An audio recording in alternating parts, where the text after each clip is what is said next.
بسم الله الرحمن الرحيم. السلام عليكم ورحمه الله وبركاته، مشاهدينا المحترمين على اليوتيوب. بتمنى تحركم لايك وشير ونشترك في القناه عشان يوصلكم كل جديد، ونصلي على النبي في الكومنتات عشان كلنا ناخد ثواب.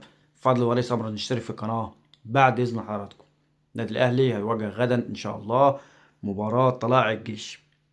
عايز تفوز بالدوري، فوز الماتشات الجايه بدون ما تبص على المنافسين.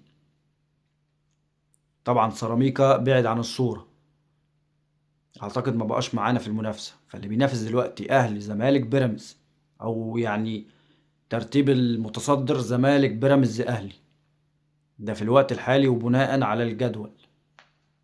تمام، فانت عايز تفوز ماتشاتك الجايه كلها، ده عشان تلقب، يعني عشان تحصل على لقب الدوري وتفوز بالبطوله. اما بقى تعادلات وخساره وكلام من ده لا. وبالاداء ده اداء ما يطمنش، اداء غير مطمئن بالمره، لا في الدوري ولا في دوري الابطال.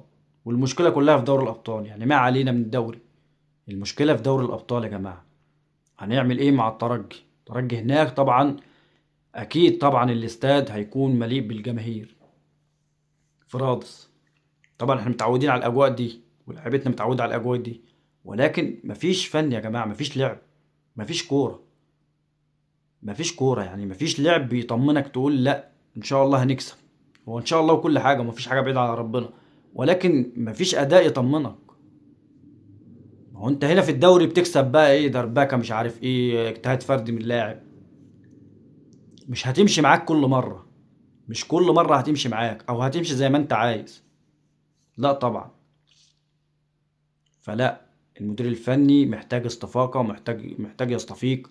او هو بقى هو كده على طول بقى، ولا دهيته ايه؟ مش فاهم، مش فاهم. فلا، محتاج حد يتكلم معاه، يتفوق معانا، يتتوكل على الله، لان هي العملية مش ناقصة. احنا بنقعد نتفرج على مباراة النادي الاهلي، انت بتقعد يتحرق دمك بس. بنقعد يا جماعة عشان نحرق في دمنا، مش عشان نتفرج على كورة، عشان نفرح، عشان نستمتع. طبيعي تتعادل تخسر، ده موجود في الكورة، وأندية العالم بتكسب وبتخسر، مش هتفضل تكسب على طول. ولكن أشوف كورة، مش هبقى بخسر وأنا مش لاعب أصلا. ومش كل مباراة هو نفس الأداء. بحس إن الماتش بيتعاد، والمباراة هي اللي بتتعاد. من وقت ما رجعنا من التوقف الدولي يا جماعة، وأنا بحس إن ماتشات الأهلي كلها إعادة. أنا بتفرج على الإعادة، بتفرج على إعادة المباراة اللي قبلها، مفيش جديد، مفيش اي جديد، ولا في اي حاجه بتضاف. تشكيل غلط وتغييرات غلط، كله غلط في غلط.